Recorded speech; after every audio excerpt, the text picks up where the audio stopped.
Mensagens que edificam, ministradas pelo pastor Sidney Ferreira.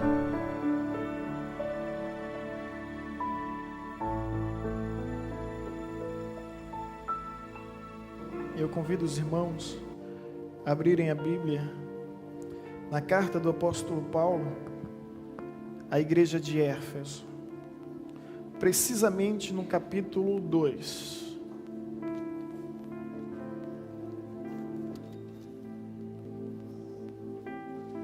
Nós estaremos lendo a partir do versículo 4 até o versículo 9.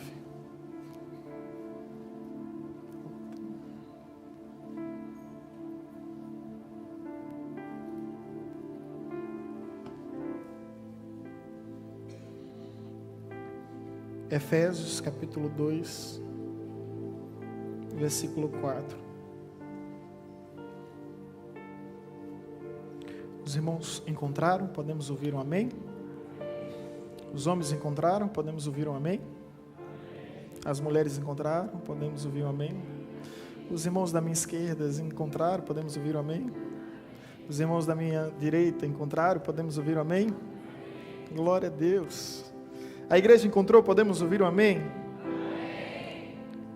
Efésios capítulo 2, versículo 4. Antes de ler esse texto, quero te convidar a curvar a sua cabeça, fechar os seus olhos e com total reverência, que você possa se debruçar diante dessa palavra e se render completamente à força e ao poder que emana das palavras do Senhor, palavras de vida, palavras de salvação.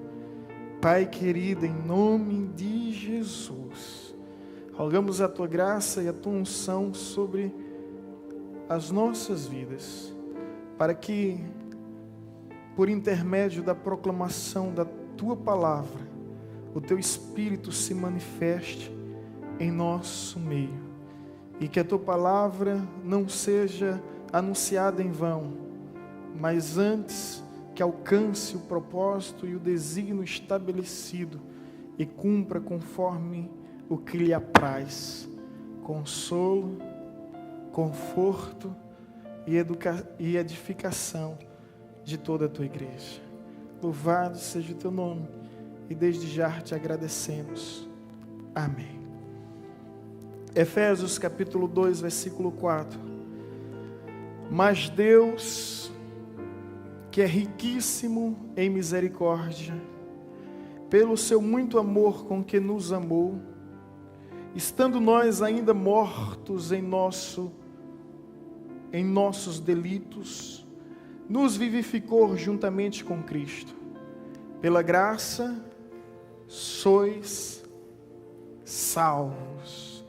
E nos ressuscitou juntamente com Ele, e nos fez assentar nas regiões celestiais em Cristo Jesus, para mostrar nos séculos vindouros as abundantes riquezas da sua graça, pela sua benignidade para conosco em Cristo Jesus. Pois é pela graça que sois salvos, por meio da fé, e isto não vem de vós, é dom de Deus, não das obras, para que ninguém se glorie, pois somos feitura sua, criados em Cristo Jesus, para as boas obras, as quais Deus de antemão preparou para que andássemos nela. Louvado seja Deus por essa palavra. A simples leitura da Bíblia, ela já fala de uma forma muito especial ao meu coração. E se há algo que eu tenho pedido ao Senhor, preservado, é justamente essa sensibilidade espiritual, para que o Senhor não permita que a rotina cotidiana, ela vinha desencantar e roubar o atrativo de se emocionar com essa palavra que é tão poderosa, que é tão viva, que é tão eficaz. Esse versículo 7, precisamente é o versículo em que eu desejo enfatizar para os irmãos, que nos diz: para mostrar nos séculos vindouros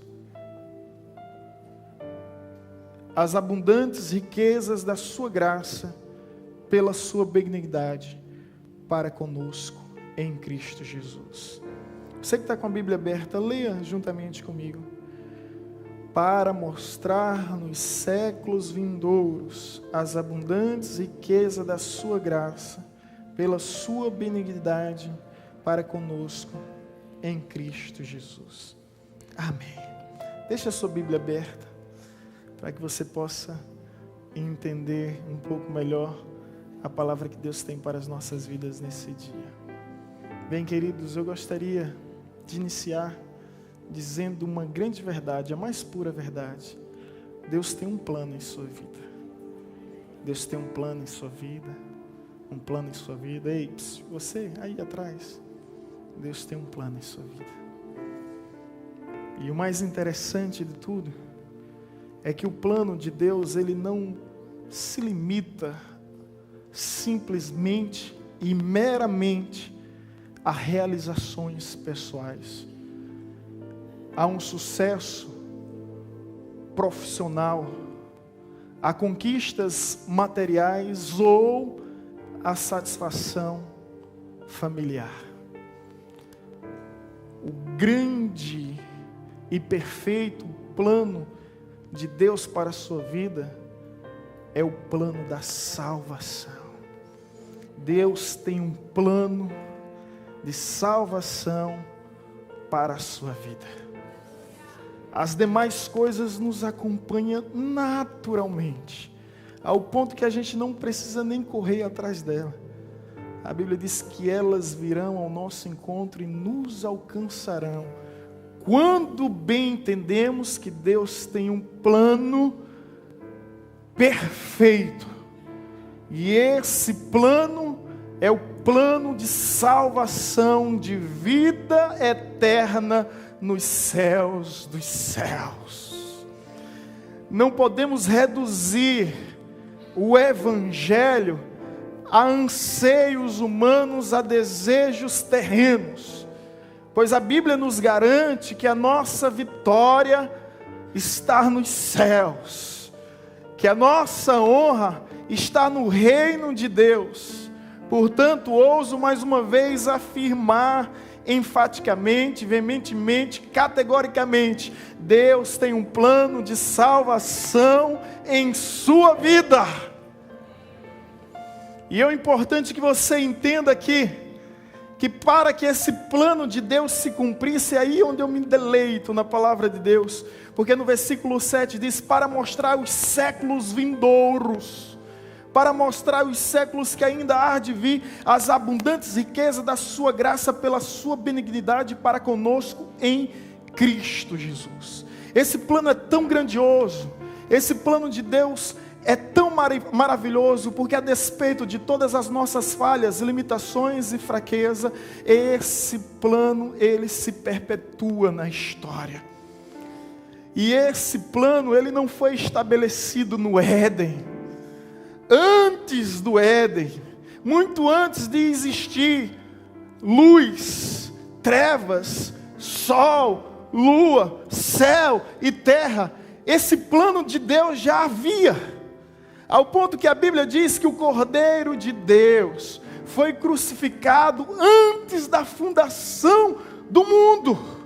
Antes de Deus falar haja luz, Ele falou haja cruz. A cruz não é um acidente, não é um desastre, como alguns pensam, interpretam e imaginam, mas é um propósito de Deus se estabelecendo na história, para que o plano de salvação viesse a ser perfeito em nossas vidas. E talvez você pense de uma forma mais racional: mas seria tão bom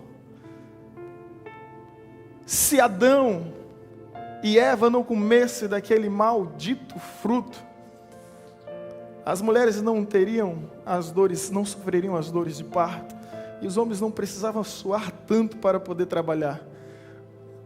Não conheceríamos a morte, não conheceríamos uma série de consequências que advêm através do pecado sobre as nossas vidas. Podemos assim pensar, e se meditarmos um pouco a mais, é comum pensar, se Deus é onisciente, porque Deus permitiu que Adão e Eva comessem daquele fruto. Na realidade, Deus sabia que tudo aquilo ia ocorrer, e para Deus não há surpresa. Por isso, preste atenção e entenda o plano de salvação de Deus em nossas vidas, porque essa palavra que o Senhor ministrou ao meu coração para partilhar com toda a igreja. O amor, o verdadeiro amor se implica em liberdade. Deus ama o homem ao ponto de deixar livre. Caso contrário, o homem seria escravo do bem, seria uma marionete, seria aprisionado a fazer o bem. Mas Deus fez a maior prova de amor, a liberdade.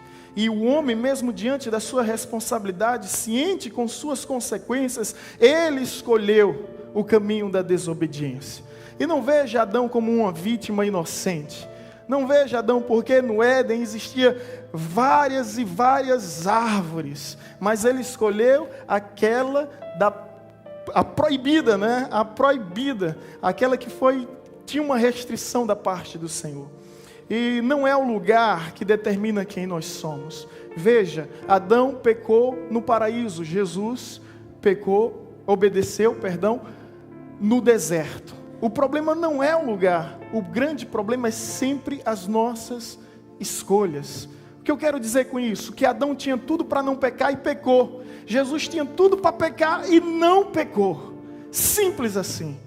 Na medida que Adão escolhe o caminho da desobediência, vem toda maldição, devastando toda a humanidade. Pois todos nós sofremos das consequências do pecado de Adão. Mas a grande pergunta é, por que Deus permitiu tudo isso? Evidentemente, porque amou o homem e concedeu ao homem a sua liberdade. Mas mais do que isso, para mostrar aos séculos vindouros, a mim e a você, a riqueza da sua graça. E eu não sei se você entende, mas se não fosse o erro de Adão, nós conheceríamos um Deus onipotente que possui todo o poder. Nós conheceríamos um Deus onipresente que está em todos os lugares, e todos os lugares estar diante de si, diante dele.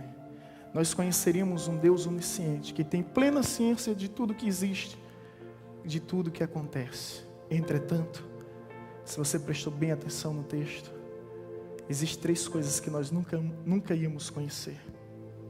A primeira delas é o amor. A segunda, a graça. A terceira é a misericórdia. Nós só conhecemos o amor de Deus, a graça e a misericórdia por causa do erro do homem. Pois mesmo diante dos erros e a despeito de todas as falhas da humanidade ao longo da história, o seu plano de salvação é perfeito. É perfeito. E para mostrar aos séculos vindouros aquilo que jamais poderíamos assimilar, Deus permitiu que assim fosse, e assim foi, para que hoje nós podemos conhecer plenamente ao Senhor. E eu gostaria aqui nesse plano de salvação, pontuar 3 verdades manifestas aos séculos vindouros. A primeira é a plenitude do seu amor. Repita comigo: plenitude do seu amor. Foi revelada aos séculos vindouros. E o que a plenitude desse amor nos ensina? João 3,16. Deus amou o mundo de tal maneira que deu seu Filho unigênito, para que todo aquele que nele creia não pereça, mas tenha a vida eterna. Deus deu. Ele não emprestou, Ele não trocou, Ele não fez permuta, Ele deu. Essa é a grande prova, é o ápice, é a maior expressão do amor. Por isso que está escrito em Romanos 5,8, Deus prova seu amor para conosco pelo fato de ter enviado seu Filho Jesus a morrer em nosso lugar, sendo nós ainda pecadores. Meu querido, eu não vim aqui hoje pregar sobre a teologia da prosperidade, teologia da libertação, teologia das bênçãos, teologia da conquista. Eu vim hoje aqui pregar sobre a verdadeira teologia, a teologia da salvação. E essa teologia, ela é baseada nessa verdade, a plenitude do amor de Deus. Jamais conheceríamos se não fosse o erro de Adão e todas as consequências que nos sobreveio e nos sobrevêm ao longo da história. E se há algo que esse amor de Deus nos ensina ao ponto de nos constranger, é que Ele é imutável, incondicional e incircunstancial. Se há algo que você pode viver sobre absoluta certeza, é que Deus te ama. Não importa o que você fez, não importa quem você é, Deus te ama. Deus não te ama mais pelo que você faz, nem te ama menos pelo que você deixa de fazer. Ele simplesmente te ama. Costumo dizer que Deus ama a todos como se houvesse apenas um para amar. E com isso eu quero dizer que se ainda houvesse somente você na terra, mesmo assim, Deus enviaria seu único filho para morrer no seu lugar.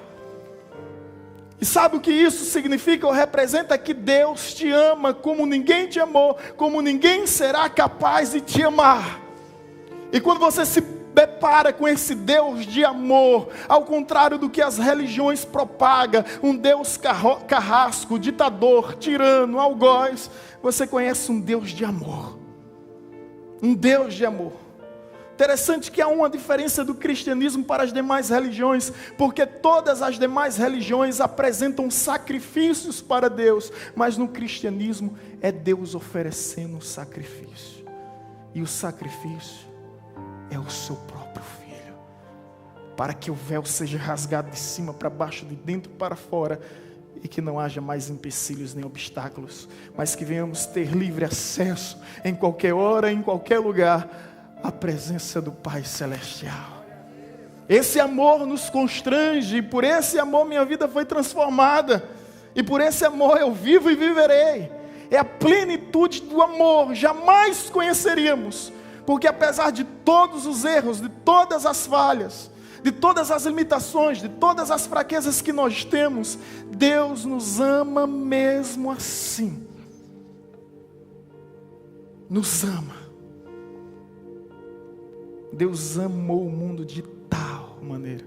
Eu fico imaginando João, ao escrever sendo inspirado por Deus, ele procura um adjetivo em todos os vernáculos existentes, em todos os dialetos, idiomas, e não encontra.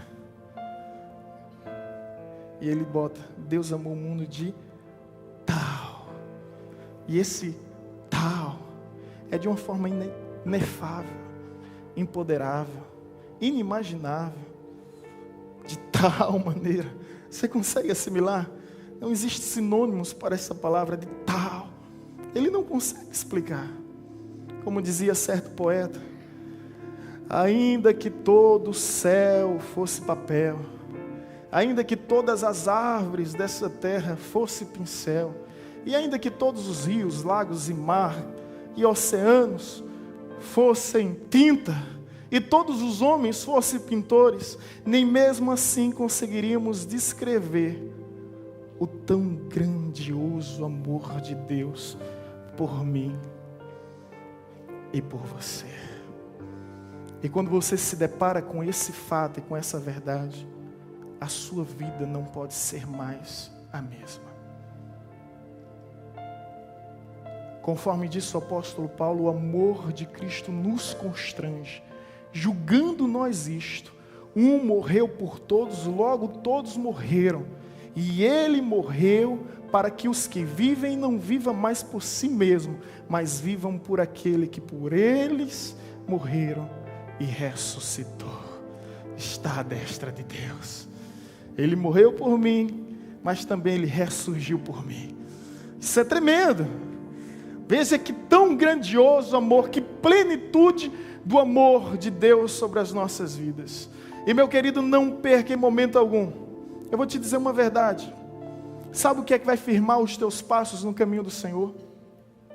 Não é o conhecimento teológico adquirido ao longo da sua vida cristã. Não são as experiências místicas de êxtase, de euforia, de alardes, de alvoroço, que você pode experimentar ao longo da sua vida cristã. Não é o seu dom, não é o seu talento, não é a sua aptidão ministerial, não é o seu exercício, nada disso. Sabe o que é que vai te firmar nos caminhos do Senhor? É a certeza, a plena convicção de que Ele te ama. Porque quando você estiver diante da tentação, você vai dizer: não, Ele me ama. Ele me ama. Você não vai se render aos caprichos do pecado, porque você tem a plena convicção que para que você pudesse desfrutar da redenção, um alto preço foi pago pela sua vida. Preço de sangue, preço de morte, preço de cruz, para que nós pudéssemos viver plenamente. A plenitude desse amor incondicional. Quando eu digo incondicional é porque não depende das condições. Quando eu digo incircunstancial é porque não depende das circunstâncias. Deus te ama. Um dia eu ouvi uma história de um jovem cujo pai tinha investido a todo custo para que ele pudesse se libertar do submundo das drogas.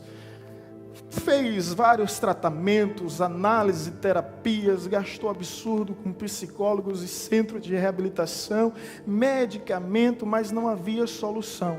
Até que um dia esse jovem está na boca de fumo, dentro de uma periferia, e esse pai invade aquele lugar, ao ponto que nem mesmo os policiais tinham tamanha audácia de ir adentrar naquele lugar tão periculoso.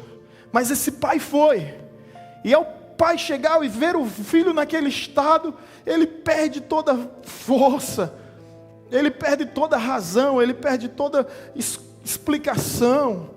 Ele simplesmente olha para o seu filho, começa a chorar, abraça o seu filho, e o seu filho diz: pai, por que o Senhor veio aqui? Pai, por que o Senhor veio aqui? Pai, por que o Senhor veio aqui? O pai olha para ele e não precisa mais dar nenhuma explicação, porque o que ele diz é suficiente para que haja uma compreensão para todo sempre. O pai olha bem nos olhos do filho e diz: eu estou aqui porque eu te amo, meu filho.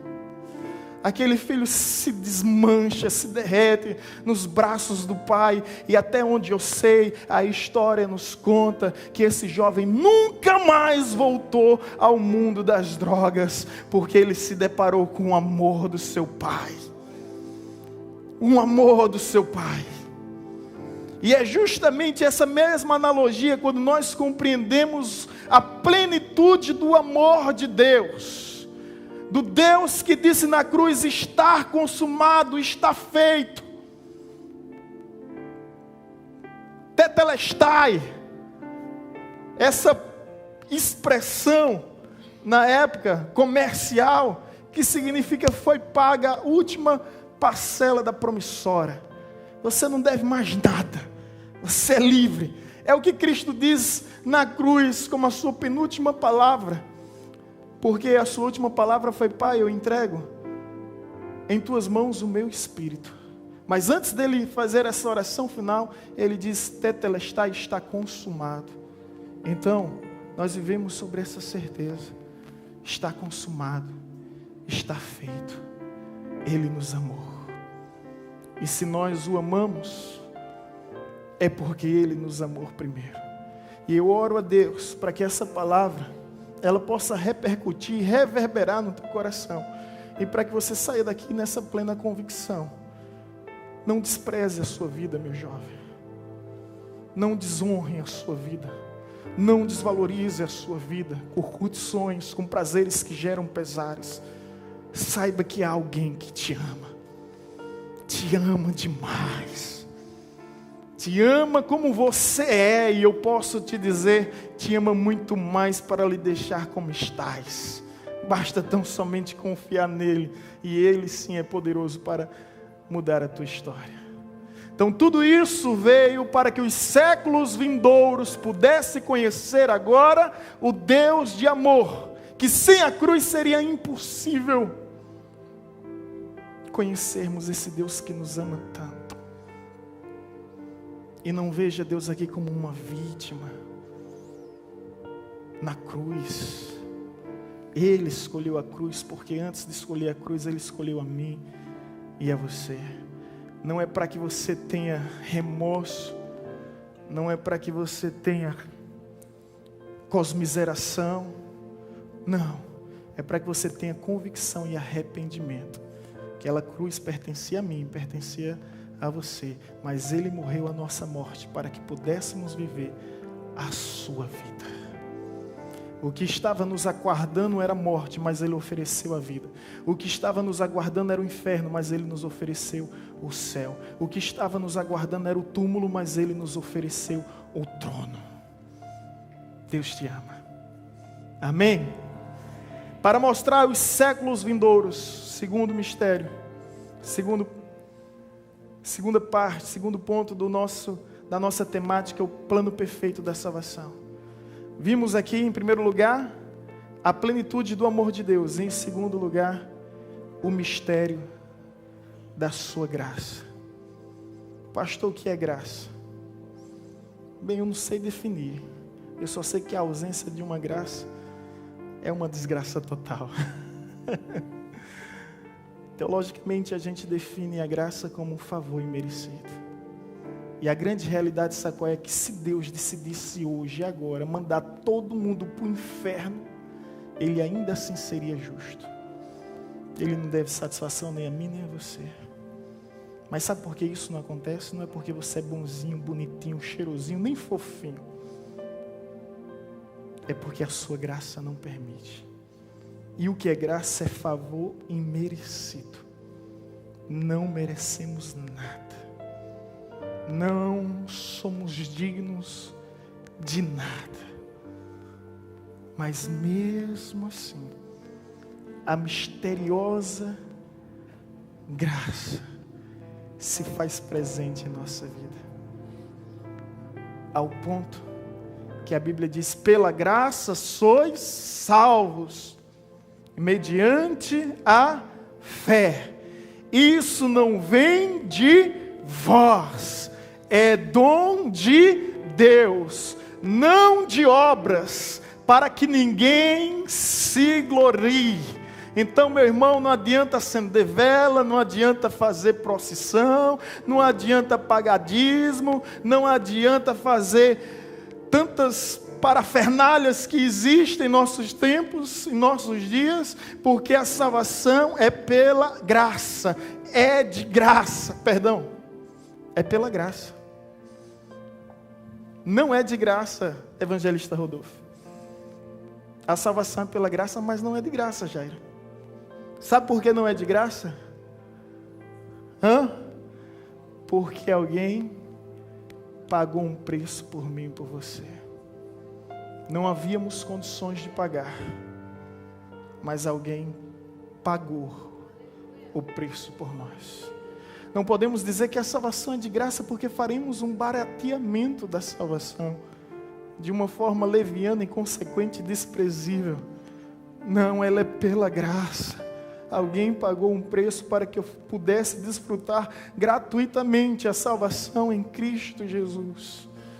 E a graça de Deus, ela é manifesta em mim e em você, irmãos. Agora olha para si, pelo menos e ao menos uma vez em sua vida, e veja que se não fosse a graça de Deus, você não estaria vivo, porque por mais influente e poderoso que o homem venha a ser, ele sempre será incapaz de dominar sua própria respiração. Até o simples ato de inspirar e expirar nos faz completamente dependente de Deus. Sem Ele nada somos, sem Ele nada temos, sem Ele nada podemos, e é a graça de Deus que permite permite que você venha dormir e acordar todos os dias. É a graça de Deus que permite que você saia da sua casa, vá ao trabalho e volte em paz para o seu lar. É a graça de Deus manifesta em nossa vida, que nos livra de tantos incidentes e acidentes, do homem mau, do dia terrível. É a graça de Deus, e pela graça eu vivo, e nessa graça eu creio. Sou completamente dependente dessa graça. Um dia eu vi uma história de um grande conferencista internacional. Ele chegou no aeroporto, seu filho foi buscá-lo. Já era altas madrugada. Eles pararam em uma avenida por causa do semáforo. E ao olhar para o lado, esse grande conferencista, ele viu um mendigo, um maltrapilho, um pedinte errante na rua, deitado no banco com um lençol, com uma trouxa de roupa. Na realidade, um mulambeiro. E ele disse: filho, qual a diferença do seu pai para aquele homem? Pai? Que é isso? Que comparação inconcebível. O senhor é um homem influente, amado, renomado, respeitado em várias nações. Tem livros escritos, tem vídeos. Enfim, o senhor não tem comparação. Não, filho, não é essa. Ah, pai, o senhor é um homem graduado, pós-graduado. O senhor é um homem culto, eloquente. Não, filho. Não é essa. Olhe bem. Olhe para ele, olhe para mim e diga qual a diferença entre mim e ele. Diz: pai, não há comparação. Não há comparação. O senhor é infinitamente superior a esse homem. O senhor tem estudo. O senhor tem influência. Ele diz: filho, sabe qual é a única diferença que há entre mim e esse homem? É a graça de Deus. E sabe o que ele quis dizer com isso? Eu poderia estar lá e ele poderia estar aqui. Mas sabe por que isso não aconteceu? Porque a graça de Deus se tornou favorável em minha vida. Antes de Maria do Carmo partir para a glória, como Deus o recolheu, eu, o irmão Cabral, o William, o Rodolfo, estivemos no hospital. Alguns dias antes, na semana anterior, fomos a um leito feminino, vários gemidos de dores. Cabral falou algo interessante. Não esqueça de suas palavras. Ele disse: eu tenho ido ao hospital todos os dias, e de um dia para o outro muitas coisas diferentes acontecem. Pessoas mutiladas, têm os seus órgãos amputados. Chego num dia, vejo elas em perfeito estado, né? Outro dia, já está faltando um braço, já está faltando uma perna. Não é, Cabral? Cabral chegava lá e perguntava: cadê aquele senhor que ficava aqui, aquela senhora? Ah, chegou a óbito. Nós vimos de perto as dores, os gemidos, as contorções. Fomos a ala masculina. Tinha um jovem senhor que ele tinha o corpo todo cheio de parafusos, no peitoral, na bacia, nas pernas. Ele não podia se mexer. Oscar, o nome dele é Oscar, né, Williams? Nós louvamos lá, o Williams louvou. A situação era tão triste que a gente não sabia nem o que falar, a gente só começava a louvar. E naquela hora eu me lembrei dessa história. Qual a diferença entre a gente e eles? A graça de Deus. É por isso que Jesus, em dado momento, disse, diante de um homem cego de nascença, e os discípulos, naquelas especulações e cogitações teológicas, pergunta: mestre, quem pecou, foi ele ou seus pais? Nem ele e nem seus pais, mas para que o nome de Deus fosse glorificado, é que isso veio a existir. Saímos os quatro glorificando o nome de Deus, por não passarmos por essa situação, mas ao mesmo tempo buscarmos em Deus força para ampararmos e ajudarmos aqueles que sofrem. disse para meus colegas, como teólogo, formado em teologia,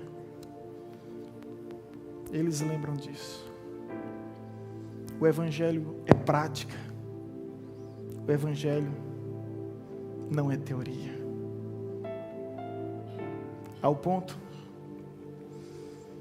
que quando a gente visita um enfermo no leito, quando a gente visita um aprisionado na carcerária, todas as discussões teológicas perdem o seu sentido e o seu fundamento.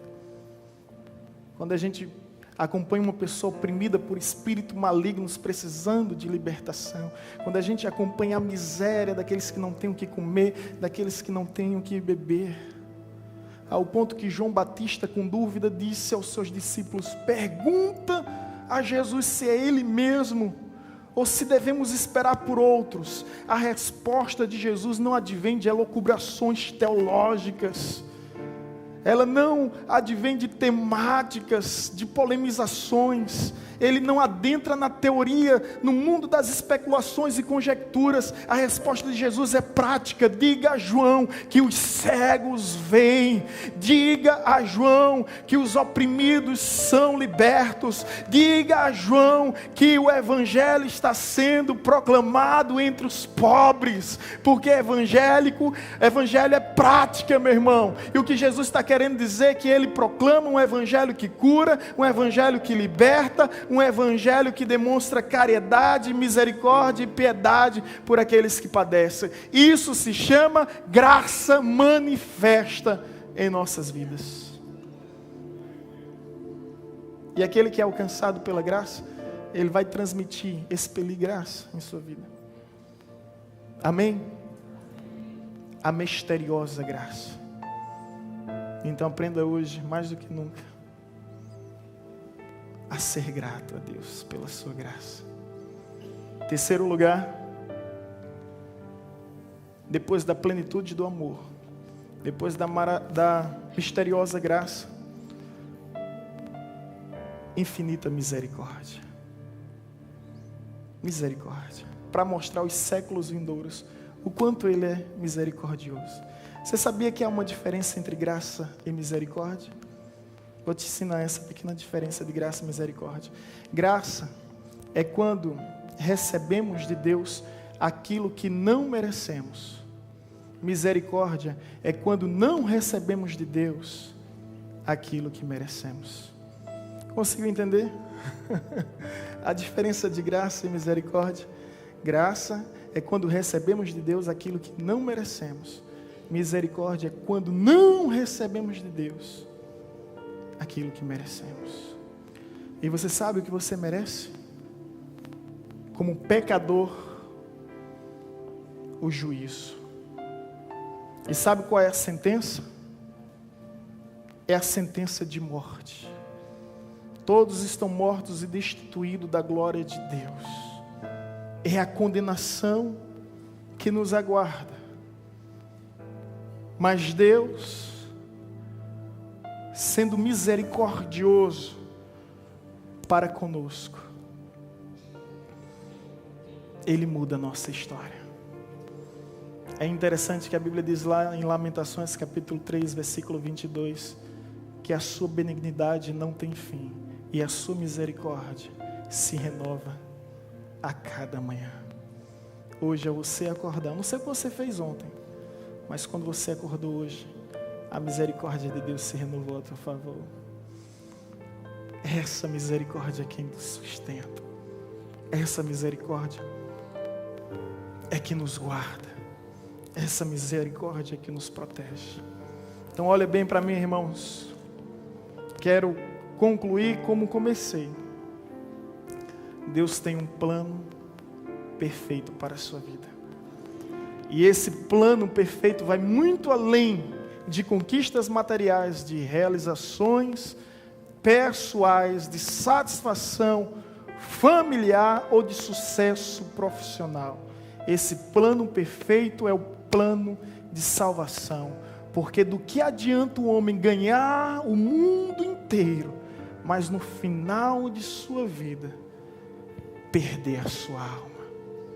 O bem mais precioso que nós podemos herdar em nossa existência é a garantia que, ao fecharmos os nossos olhos aqui nesse mundo, seja por qual motivo, abriremos os nossos olhos nas regiões celestiais, na presença do Altíssimo, na Nova Jerusalém que Deus prometeu.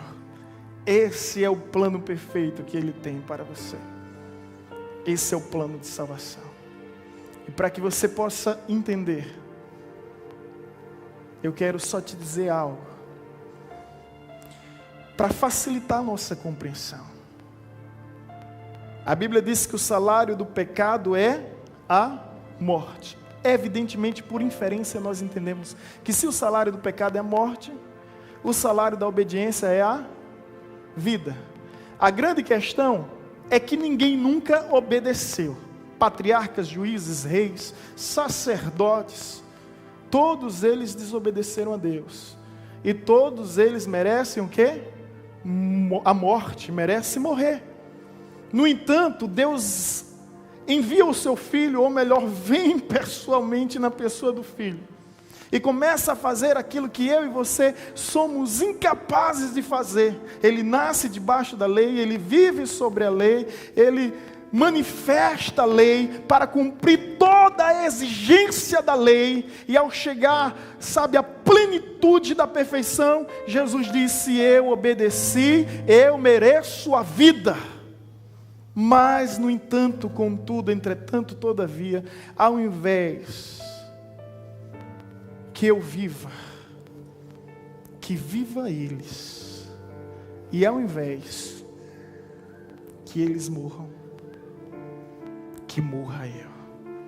O lugar que pertencia a mim, o lugar que pertencia a você, Ele assumiu em nosso lugar. Você consegue entender? Por isso a gente diz: Ele morreu a nossa morte para que pudéssemos viver a sua vida e vida em abundância. Então, querido, saiba de uma coisa: eu sou pecador consciente. No entanto, eu sou um pecador remido pelo sangue de Cristo Jesus. Pode aplaudir ao Senhor.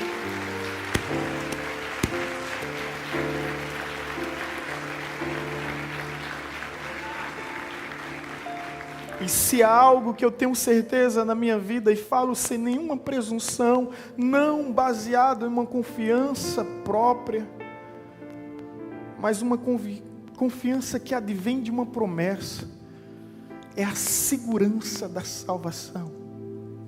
Antes eu não tinha isso, mas hoje eu tenho, com o bem mais precioso da minha vida. Eu sei para onde eu vou, porque eu sei a quem eu sirvo. E aquele que não aceitou Jesus como seu Salvador, prepare-se, porque um dia você vai ter que encará-lo como seu Senhor. Você pode até viver sem Jesus, mas eu lhe garanto uma verdade: vai ser terrível morrer sem Ele. Portanto, aproveite a sua vida enquanto há tempo, e faça a escolha mais importante da sua história. Eu não estou te chamando para ser religioso, porque eu não sou. Se há uma diferença de religião para o Evangelho, eu te explico. Religião é o homem em busca de Deus, por isso existem muitas, e a cada dia surge mais uma. Evangelho é Deus em busca do homem, por isso há um só Evangelho, fiel e verdadeiro. É nesse Evangelho que eu creio, que é poder de Deus para a salvação. Olha ao seu redor e você vai ver muitas vidas transformadas, muitas histórias transformadas, e você pergunta: o que é isso? Sabe o que é isso? É o poder do Evangelho, que transforma um adúltero em um homem fiel, que transforma um homem promíscuo em um homem honrado, que transforma um ladrão em um homem honesto, em mentiroso em um verdadeiro. Esse é o Evangelho que transforma vidas, que transforma histórias, que transforma corações. É nesse Evangelho que eu creio. E aí as pessoas dizem: a igreja só tem ex. Bom, você não conhece a Bíblia, porque a Bíblia diz em Lucas 19:10 que Cristo veio ao mundo para buscar e salvar aquele que se havia perdido. E para aquele que conhece as bodas da grande ceia, o rei convida a todos. Muitos faltam diante daquele convite irrecusável. E o rei diz: então ande pelas calçadas, pelas ruas, pelos guetos, chame os cegos, os coxos e os aleijados. Diga a eles que ainda há lugar em minha casa, há lugar na minha mesa, e não faltará banquete para eles. Sabe de uma coisa, meu irmão? Pode aplaudir ao Senhor. Aleluia. Eu não venho da procissão dos legalistas, eu não venho da procissão dos religiosos, eu não venho das procissões dos impecáveis, eu venho dessa procissão, dessa caminhada, dessa marcha dos aleijados, dos cegos, dos coxos, daqueles que ouviram, que tiveram oportunidade, que descobriram que há um lugar na mesa do Senhor para eles. E sabe de uma coisa? Eu vim me arrastando, mas eu estou aqui, transformado pelo poder do Espírito Santo. Nem que seja me arrastando, mas eu chego lá, porque eu sei que não há lugar melhor. Eu conheci a sujeira e a imundície desse mundo. Um dia um jovem me procurou: olha, eu acredito no seu testemunho, porque você conheceu os dois lados da moeda. E eu disse a ele: você não precisa experimentar veneno para saber que mata, porque se existe uma indignação em minha vida, uma revolta, é justamente ter conhecido as trevas. Mas já que conheci, eu sei muito bem dar valor ao caminho da luz, ao caminho de Cristo Jesus. Portanto, meu irmão, esse é o plano perfeito de Deus, é o plano perfeito da salvação. E eu espero que você tenha vindo aqui não buscar um Jesus curandeiro. Ele cura, mas Ele não é curandeiro. Eu não espero que você não tenha vindo aqui buscar um Jesus provedor, patrocinador, financiador dos teus negócios. Ele abençoa, mas Ele não é isso. Eu espero que você não venha aqui buscar um Jesus restaurador, que vai restaurar as coisas que você deixou quebrar. Casamento, família. Eu espero que você tenha vindo aqui buscar, sobretudo, o Jesus Salvador. Porque se você veio buscar o Jesus Salvador, saiba que a bênção é completa. É completa. Você leva o pacote geral. Mas muito me preocupa quando as pessoas vão à igreja em busca de um curandeiro, em busca de um provedor, em busca de um restaurador, e esquece que Jesus é o Salvador. Ele é o Salvador de nossas vidas. E sem Ele, nós estamos completamente perdidos. Esse é o plano perfeito, revelado aos séculos vindouros. Você entende comigo? Que tudo fazia parte de um propósito maior, melhor, além da nossa compreensão. Que nunca houve imprevistos, acidentes, desastres. Deus sabe o que faz. Há quem diga que Deus escreve certo por linhas tortas. Você já ouviu isso? Torta é a tua maneira de ver Deus escrever. Deus escreve certo por linhas certas. E se houver alguma linha torta, ele endireita para poder escrever. Esse é o Deus que nós servimos. Tudo faz parte de um propósito maior. E hoje eu conheço aquilo que, se não fosse o pecado em minha vida, eu jamais conheceria. A plenitude do amor, a misteriosa graça e a infinita misericórdia. Poderia apresentar um Deus para vocês onipotente, onipresente e onisciente, mas eu só iria falar dos atributos que esse Deus possui. Você jamais conseguiria se relacionar com um Deus tão vivo, tão real, tão pessoal. Esse é o plano perfeito. É o plano da salvação. E não há satisfação melhor e maior do que viver sobre essa convicção em Cristo Jesus. Eu sou salvo. Escuta, eu não estou salvo, como alguns dizem. Eu sou salvo. Sabe por quê? Porque quem nos separará do amor de Deus? Será tribulação, angústia, perigo, espada, fome, nudez? Porque eu estou bem certo de que nem a morte, nem a vida, nem anjos, nem principados, nem coisas do presente, nem do porvir, nem poderes, nem altura, nem profundidade, nem qualquer outra criatura poderá nos separar do amor de Deus em Cristo Jesus. Nada, nada, nada poderá nos separar do amor de Deus em Cristo Jesus. Somos salvos, mas isso não vem de vós, é dom de Deus, não de obras para que ninguém se glorie, mas pela graça sois salvos mediante a fé. Isto não vem de vós, não vem de vós, não vem de vós, é dom de Deus. Se coloque em pé em nome de Jesus.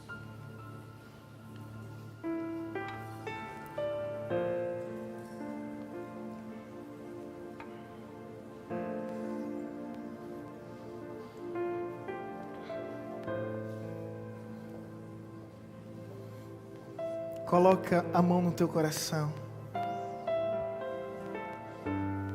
por gentileza. Fecha os teus olhos.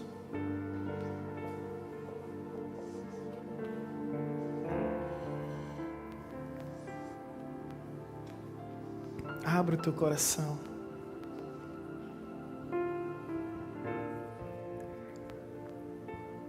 E cante com sua alma essa canção, meditando em cada letra, em cada expressão.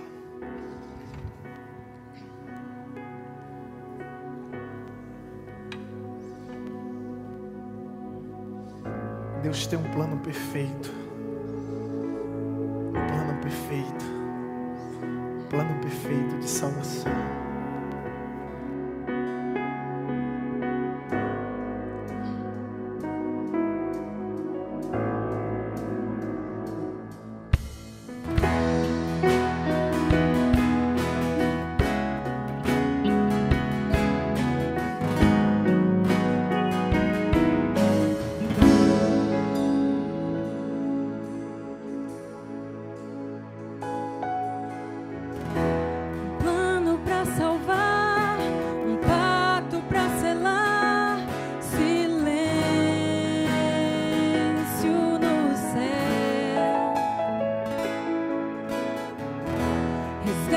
Salvação encheu seu coração, ele nem hesitou.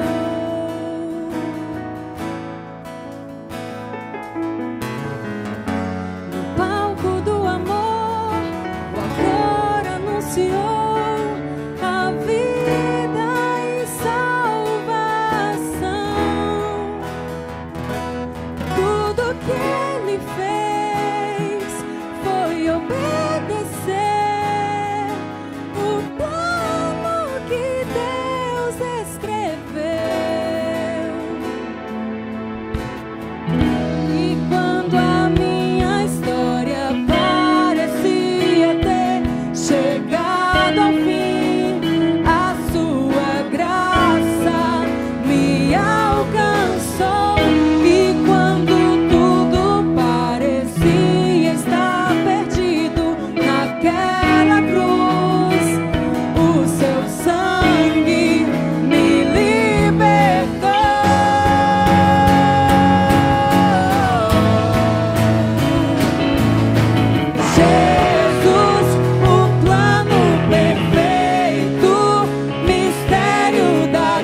existe mais nada, porque Ele pagou.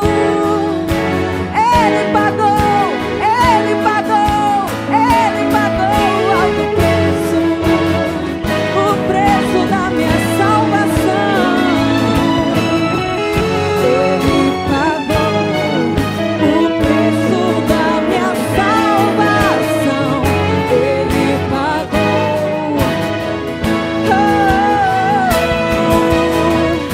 Ele pagou.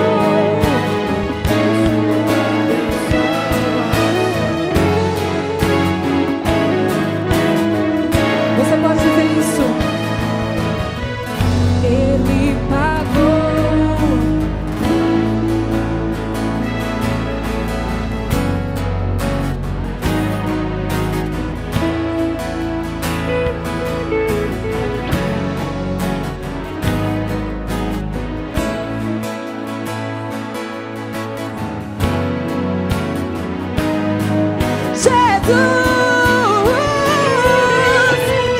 Jesus, o plano perfeito, mistério da graça que me transformou. O seu nome é Jesus, nome sobre todos, veio pra salvar. Ele me salvou. Te adoramos,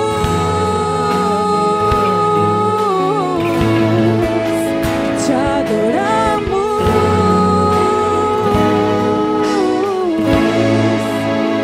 te adoramos.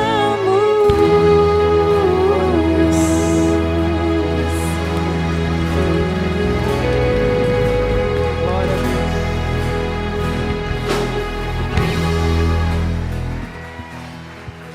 De novo, filha. De novo. Ele pagou. Ele pagou.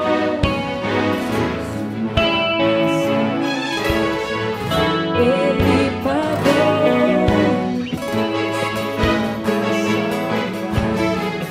Ele pagou, pagou, pagou.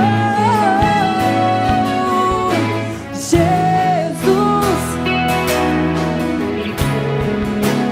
mistério da graça. O seu nome é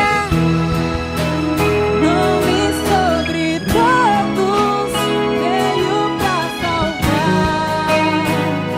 Só a igreja agora. Jesus,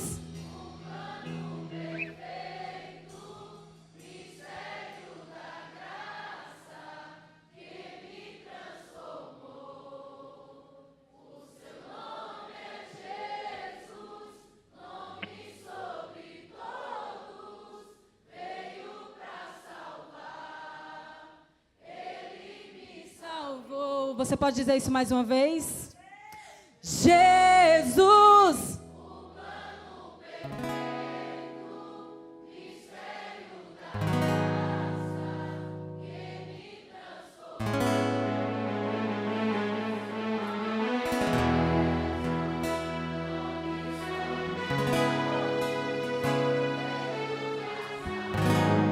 pega na mão da pessoa que está do seu lado agora e ergue a mão dessa pessoa o mais alto que você puder. E eu gostaria que nós declarássemos nessa noite, para que todo o inferno estremeça, que Ele pagou.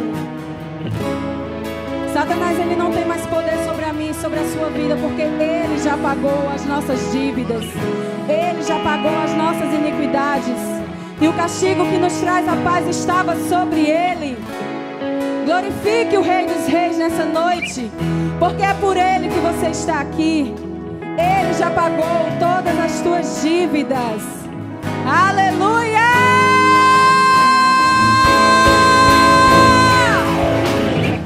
Ele pagou.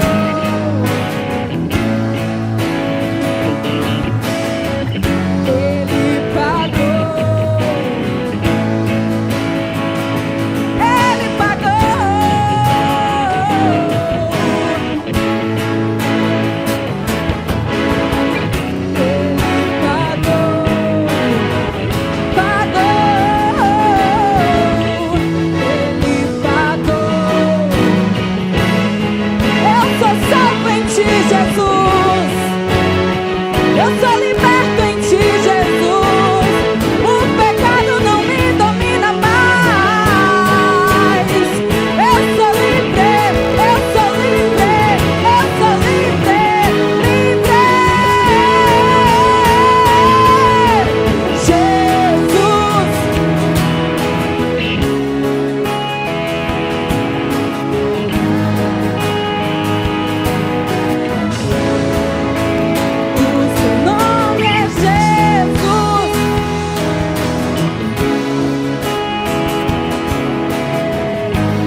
Não existe nada maior do que o nome dele.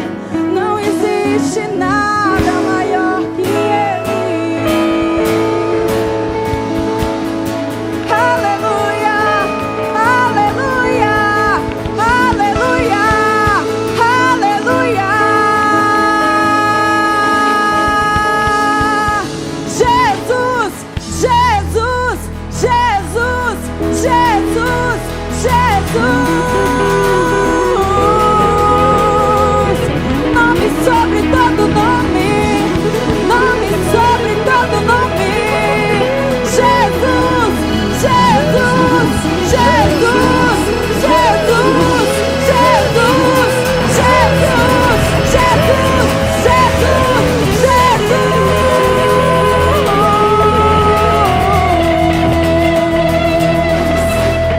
Aleluia, aleluia.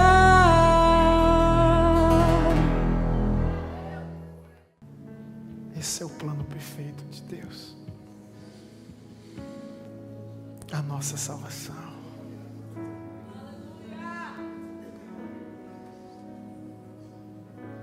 Dizem que o evento mais importante da história foi o homem ter ido à lua. Eu nem sei se realmente o homem foi à lua. Tenho lá minhas dúvidas. Mas para mim, o evento mais importante da história foi Deus descer dos céus à terra.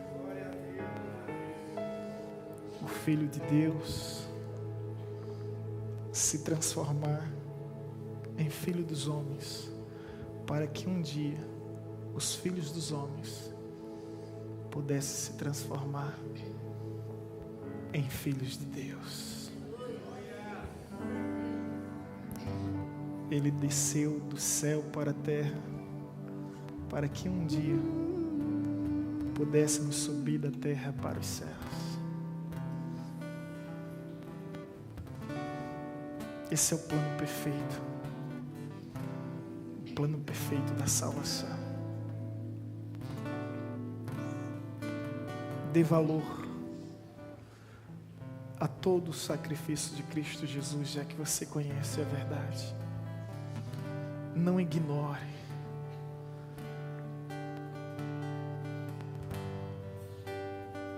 Não finja que não se importa, não finja que não foi por você, porque você sabe que foi por você.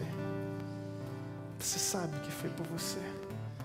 E sua vida só tem um sentido a partir do momento que você entrega a vida a Cristo Jesus e começa a viver com Ele e por Ele. E por essa razão não poderíamos concluir este momento de uma outra forma. Pode apagar, deixar apagado como está.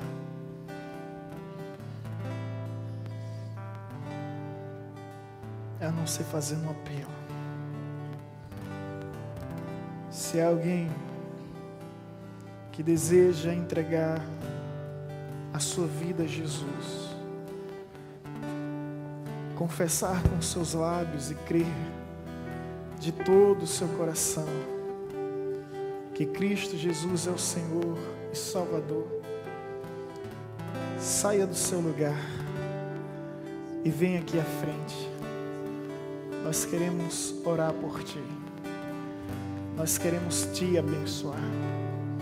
Não tenha medo. Não tenha dúvidas. Não tenha receios nem hesitação. Esse é o plano de Deus. É o plano de Deus perfeito para a sua vida. Há alguém no santuário que deseja entregar a sua vida a Jesus e a partir de hoje declarar: eu pertenço a Cristo, eu sirvo para Deus, eu sirvo a Deus. Você acabou de ouvir uma mensagem ministrada pelo pastor Sidney Ferreira, da Igreja Batista Evangelizadora.